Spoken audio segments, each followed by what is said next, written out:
Welcome to யாவரும் கேளீர். நான் உங்க பத்ரி பேசுறேன்.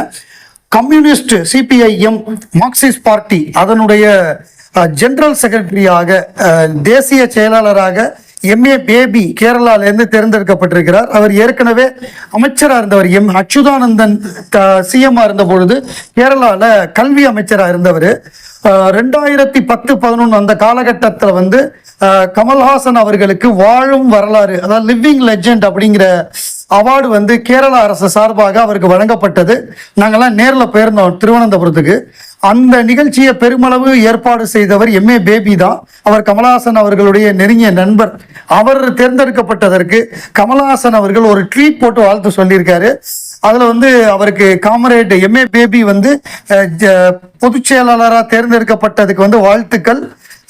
அதாவது தேசிய பொதுச் செயலாளர் சென்ட்ரல்ல டெல்லியில் may his leadership be marked by wisdom and resolve as he continue to uphold அந்த கம்யூனிஸ்ட சித்தாந்தங்களை அவரை பெருமளவு வளர்க்கறதுக்கும் ஸ்ப்ரெட் பண்றதுக்கும் அதை பரப்புவதற்கு வாழ்த்துக்கள். ஏன்னா அந்த எல்லோரும் சமம், எல்லாருக்கும் சம உரிமை அப்படிங்கிற அந்த சித்தாந்தம் அதை அவர் வளர்க்கணும்.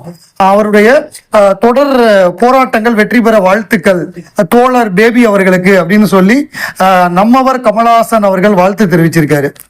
இப்ப இருக்கிற அந்த அட்மாஸ்பியரை பார்த்தா பல அறிவிப்புகள் ஏப்ரல் 14 தான் வரும் போல தெரியுது. ஏன்னா தக் லைஃப் உடைய ஃபர்ஸ்ட் சிங்கிள் ஏப்ரல் 14 வரும் போல தெரியுது. எல்லாம் அதுக்கு முன்னாடி கூட வரலாம். பட் ஆனால் அவங்க சொன்னது என்னன்னா, நான் ஏற்கனவே சொல்லியிருந்தேன், தக் லைஃப் உடைய ஃபுல் ஸ்விங் ப்ரமோஷன் ஏப்ரல் 14 இருந்து ஆரம்பம் அப்படின்னு முடிவு எடுத்திருக்காங்க அப்படின்னு போன மாசமே இது ஒரு இன்சைட் சோர்ஸ் இன்ஃபர்மேஷன் நான் கொடுத்துருந்தேன். ஏன்னா அவங்க தமிழ் புத்தாண்டுலேருந்து முழு மூச்சில் இறங்கலாம் அப்படிங்கிற முடிவில் இறங்கியிருக்காங்க. இப்போ பார்த்தா இமீடியட்டாக வராது போல் இருக்கு தக் லைஃப் சிங்கிள். இல்லை இன்னைக்கே ஒருவேளை நான் வீடியோ போட்டு அடுத்த நிமிஷமே நாளை முதல் அல்லது இன்னும் 2 நாளில் அப்படின்னு அறிவிப்பு வருதா அப்படின்னு எனக்கு தெரியலை. பட் என்னோட கெஸ் என்னன்னா, இது ஒரு கணிப்பு தான். இது சரியாகவும் இருக்கலாம், தவறாகவும் இருக்கலாம். இது எந்த சோர்ஸ் எல்லாம் சொல்லலை. இது என்னோட கணிப்பு. நடக்கிற நிகழ்வுகள் எல்லாம் பார்க்குறப்ப இந்த ஃபர்ஸ்ட் சிங்கிள்ங்கிறத ஏப்ரல் 14 தான் ரிலீஸ் பண்ணுவாங்களோ அப்படின்னு தோணுது. ஏன்னா ஏராளமான பட நிறுவனங்கள், ஏராளமான அறிவிப்புகள் வரப்போகுது இந்த ஏப்ரல் 14 அன்னைக்கு. அதற்கான முன்னோட்டங்கள் நிறையா கொடுக்குறாங்க. இப்போ உதாரணத்துக்கு அல்லு அர்ஜுன், அட்லி, சன் பிக்சர்ஸ் இவங்க 3 பேரும் சேர்ந்து ஒரு படம் ஆரம்பிக்க போறாங்க. அதற்கான அறிவிப்பு ஏப்ரல் 14 தான் வரப்போகுது. ஏன்னா ஏப்ரல் 14 அன்னைக்கு தான் சன் டிவி ஆரம்பிச்சாங்க முதல்ல. அதனால ஏப்ரல் 14 அன்னைக்கு அவங்களுடைய ஆண்டு விழாலேயே அதை நிச்சயமா அறிவிப்பாங்கன்னு எதிர்பார்க்கிறேன். Allu Arjun, Atlee, Sai Abhyankar music, Sun Pictures April 8 அனௌன்ஸ்மெண்ட்னு சொல்றாங்க. அது என்னன்னா ஏப்ரல் 8 அட்லியோட பர்த்டே. அது ஏப்ரல் 8 வருது. மற்ற நிகழ்வுகள் இன்னும் நிறைய ஏப்ரல் 14 அறிவிப்புகள் வரும் அப்படின்னு எதிர்பார்க்கிறோம். நம்ம இவங்களை பத்தின படம், நம்ம அன்பறிவு படத்துடைய இது அப்படியே இருக்கு. முதல்ல படத்தை பத்தி சொன்னதோட இருக்கு. அதை பத்தின ஃபர்தர் அறிவிப்புகள், அது சம்பந்தமான விஷயங்கள், இது எல்லாமே ஏப்ரல் 14 அறிவிப்பு நம்ம எதிர்பார்க்கலாம். அப்படி ஏப்ரல் 14 மிஸ் ஆனா மே 1 தான், லேபர் டே அன்னைக்கு தான் அறிவிப்பு. பெரும்பாலும் 99% ஏப்ரல் 14 அதற்கான அறிவிப்புகள் வருவதற்கான எல்லா வாய்ப்புகளும் இருக்கு. இப்பெல்லாம் படம் ரிலீஸ் ஆகும் பொழுது என்ன நடக்குமோ ஏது நடக்குமோ அப்படின்னு ஒரு பதட்டம், பயம் இருக்கு.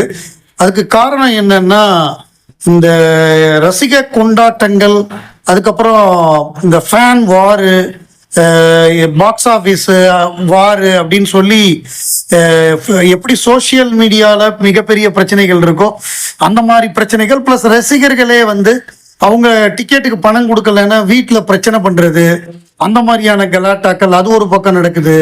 அந்த மாதிரி நம்ம பார்த்துருக்கோம்.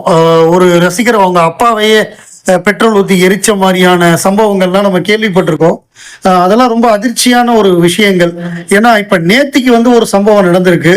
இந்த குட் பேட் அக்லிங்கிற அந்த திரைப்படம், அதுக்கு மிகப்பெரிய கட் அவுட் வைக்கிறோம் அப்படின்னு சொல்லி ஏற்பாடு பண்ணி அது பெரிய கட் அவுட் வைக்கும் பொழுது அந்த கட் அவுட் சரியா அந்த இது இல்லாம என்ன சொல்றது, பேஸ் ஸ்ட்ராங்கா இல்லாம அது விழுந்துருச்சு. நெல்லையில் மிக உயரமாக அமைக்கப்படவிருந்த நடிகர் அஜித்தின் கட் அவுட் சரிந்து விழுந்தது நல்ல வாய்ப்பாக, யாரும் காயமடையவில்லை. அது வீடியோவாவே எடுத்து போட்டிருந்தாங்க. அது மேலேருந்து அப்படியே சாரம் சரியுது, எல்லாம் ஓடுறாங்க ஃபேன்ஸ் எல்லாம். நல்ல வேளையாக யாருக்கும் எந்த விதமான பாதிப்பும் இல்லை. இது ஒருவேளை படம் ரிலீஸ் அன்னைக்கு ரசிகர்கள் கூட்டமா இருக்கும்பொழுது விழுந்திருந்தா நினைச்சு பார்க்கவே பயமா இருக்கு. ஏன்னா சினிமாங்கிறது வந்து ஒரு பொழுதுபோக்கு தான். Cinema is not an essential commodity. நம்ம வந்து வேலையெல்லாம் செஞ்சு முடிச்சு அதுக்கப்புறம் ரெஸ்ட் எடுக்கிற நேரத்துல நம்மளை டைம் பாஸுக்காக பார்க்கறது தான் சினிமா. அதாவது ஹீரோ ஒர்ஷிப் இருக்கலாம், அதாவது நம்ம ஹீரோ பிடிச்ச ஹீரோவை கொண்டாடலாம், அவர் படத்தை பார்க்கலாம், அவருக்கு ரசிகரா இருக்கலாம், இதெல்லாம் ஓகே. அது வந்து ஒருத்தருடைய உயிரை பறிக்கிற லெவலுக்கு போயிடக்கூடாது. ஏற்கனவே ஒரு கட் அவுட்ல ஒரு 6 பேர் ஒரே நேரத்தில் ஏறி 6 பேரும் கீழே விழுந்து அதுல ஒருத்தர் இறந்து போனாரு. அதாவது ஒரு பிசிக்ஸ் தெரிஞ்சவங்க கூட ஒரு பேசிக்கா ஒரு இந்த முட்டாள்தனமான காரியத்தை பண்ண மாட்டான். ஆனா அந்த கிரவுட் பிஹேவியர், மாபு மென்டாலிட்டிங்கிறது மொத்தமா கூடும் பொழுது அது வெறுன கூடுறாங்களா இல்ல வேற ஏதாவது உற்சாகப்பானம் அறிஞ்சிட்டு கூடினாங்கன்னா இன்னும் அது வேற மாதிரியாக போகும். அப்ப இந்த மாதிரியான தவறுகள் நடக்கும். இன்னும் சமீபத்துல வாரிசு துணிவு படம் ரிலீஸ் ஆகும் பொழுது இரவு 1 மணி காட்சியில வந்து ஒருத்தர் உயிரிழந்தாலும் அதுக்கப்புறம் 1 மணி காட்சி போடுறதே நிப்பாட்டிட்டாங்க, 4 மணி காட்சி போடுறதை நிப்பாட்டிட்டாங்க. தமிழ்நாட்டில் 9 மணிக்கு தான் முதல் காட்சி அப்படின்னு கொண்டு வந்திருக்காங்கன்னா அதற்கு வந்து இந்த மாதிரியான விபத்துகள், அசம்பாவிதங்கள், உயிர் பலிகள் நடந்ததுதான் காரணம். இது வந்து ஆரோக்கியமான ஒரு சூழ்நிலை கிடையாது. நம்மளுடைய பிடித்த கதாநாயகனை ரசிக்கலாம், முதல் நாள் முதல் காட்சி பார்க்கலாம். பட் அது வந்து ஒரு ரசிகருடைய உயிரை பழிவாங்கிற லெவலுக்கோ ஒரு ரசிகன் வந்து உயிரிழப்பதற்கு காரணமாகவோ அமைந்து விடக்கூடாது. ரொம்ப எல்லா முன்னெச்சரிக்கை ஏற்பாடுகளோட நீங்க கட் அவுட் வைக்கலாம், அதெல்லாம் பிரச்சனை இல்லை. பட் அது ரொம்ப கவனமா யாருக்கும் எந்த பாதிப்பும் இல்லாத அளவுக்கு இருக்கிறது நல்லது. சினிமாங்கிறது பொழுதுபோக்கு தான். அது வந்து நம்ம டைம் பாஸாக தான் பண்ணணுமே தவிர நம்மளுடைய முழு நேர பணியை அதை மாற்றிக்க கூடாது. உடல் தானம் செய்த முதல் நாயகர், உலக நாயகர் கமல்ஹாசன் அப்படிங்கிறது நம்ம எல்லாருக்கும் தெரியும். உலக உடல் உறுப்புகள் தானம் செய்ததோட அவசியத்தை வந்து சர்வதேச உடல் உறுப்புகள் தினம் அதுல ஒரு கவிதையா எழுதியிருந்தாரு. அந்த கவிதையில் அவர் சொல்லியிருந்தது என்னன்னா, மண்ணில் புதையவும் தீயில் கரியவும் சொர்க்கம் செல்ல உடலை போற்றி புழுக்க விடுவதும் எத்தகைய நியாயம், ஏதிதில் லாபம், எனக்கு பின்னால் எலும்பும் தோளும் உறுப்பும் எல்லாம் எவருக்கேனும் உயிர் தரும் என்றால் அதுவே சித்தி, அதுவே மோட்சம் என்றே நம்பிடும் சொர்க்கவாசி நான்.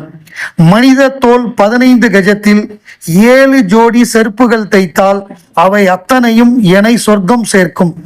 காணா இன்பம் தொடர்ந்து காண்போம், கண்ணை பிறரும் காண கொடுத்தால் காணா இன்பம் தொடர்ந்து காண்போம், கண்ணை பிறரும் காண கொடுத்தால் காற்றடைத்த பையின் இடத்தில் இன்னொரு உயிரை வாழவிட்டால் ஆனாய் பிறந்த சோகம் போக்கி தாயாய் மாற தேர்ந்து விடலாம்.